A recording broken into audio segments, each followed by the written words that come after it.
أعوذ بالله من الشيطان الرجيم بسم الله الرحمن الرحيم. I'm going to read something and this will help us to understand a possible interpretation of Yon 1:1. So I am not saying that it is the only interpretation, but it is possible.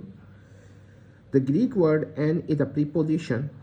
It means in, within, sometimes as, or among, inside, by means of. It may be in relation to time, in relation to place, and sometimes it is used metaphorically. It is very flexible and it refers to time or space, or is used in the meaning of, in means of, or in a metaphorical sense depending upon the indicators or context. Its strong number is 17 to 2. In Strong's dictionary, it is used as in, at, or it is used as in, or among, or by, or with. It may be used to indicate time or place or position. Now we come to the Greek word "en", and we discuss it more. The Greek word "en" does not imply that the Logos was eternal. A normal interpretation is that anything in the beginning has a beginning. So anything in the beginning is non-eternal, but a Trinitarian interpretation is different. They argue in a number of ways. Number one, extremists may say beginning is eternity. Modified Trinitarians may say that the beginning is eternal. Then if the beginning, it may say that the beginning is eternal, then declare that ἀρχῇ is either eternal ousia or eternal hypostasis.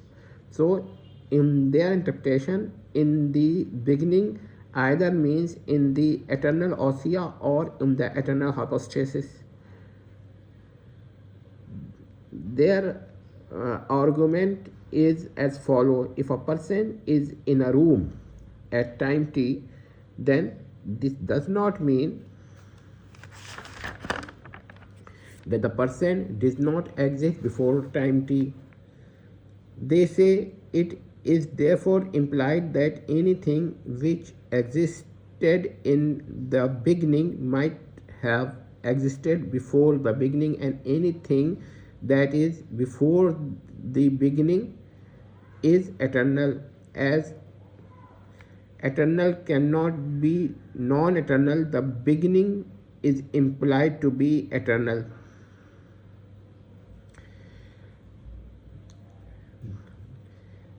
But there is an Unitarian interpretation as well. Beginning is non-eternity first. One that is in the beginning is not eternal. This is the second point. Eternity is prior to beginning. One that is in the beginning is not eternal. So these are the 4 points they may be considered. It does not imply the pre-existence of anything. The word "en" itself does not imply the pre-existence of anything.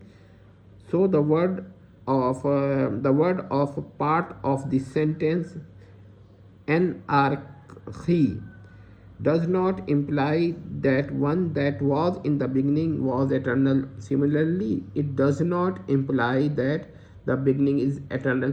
So there are two possibilities. I will not reject any one of them, and I will say that none of them is impossible. So there are two possibilities of interpretations. First possible interpretation is of Trinitarian, and the second is of Unitarian. So I am going to say what they say. They say that it is possible that the Logos was not eternal. Now there is an argument, and that is, as the LXX records, in the beginning, "en ἀρχῇ," God created the heavens and the earth. The act of creation is presented as temporal and contingent. By analogy, it may be suggested that just as divine act of creation is not eternal, so the Logos in John 1:1 need not to be eternal, where creation itself if were creation itself eternal, heavens and earth would have partake of unity, would partake of eternity, and God could not have refrained from producing them.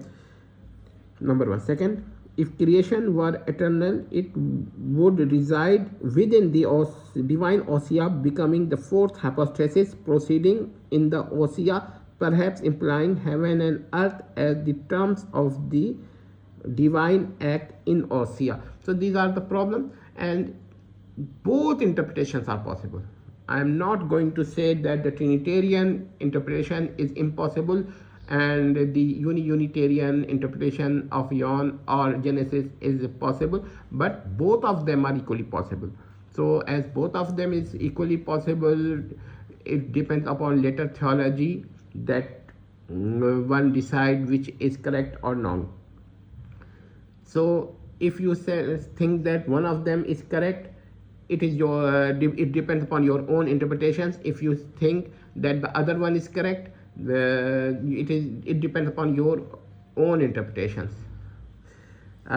Finally, I may say that one should see that John is not saying that the Logos was existing in eternity with the Father or the first hypostasis in the ousia of the God, but Logos is just John is just repeating LXX. Hope that this will help people to understand the other side as well. Well, once again, I may make it clear for that I am not advocating any meaning of these texts, but I am just pointing out the possible interpretation. Yes, it is also possible interpretation, and one cannot say that no, the Trinitarian or Triunitarian interpretation is the only interpretation.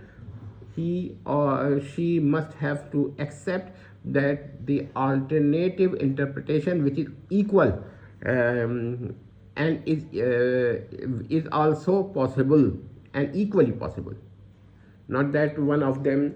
And if you want to take if you want to talk in the terms of probability, so I will say that they are almost equal. Hope that this will help many people to understand this thing. Thanks so much.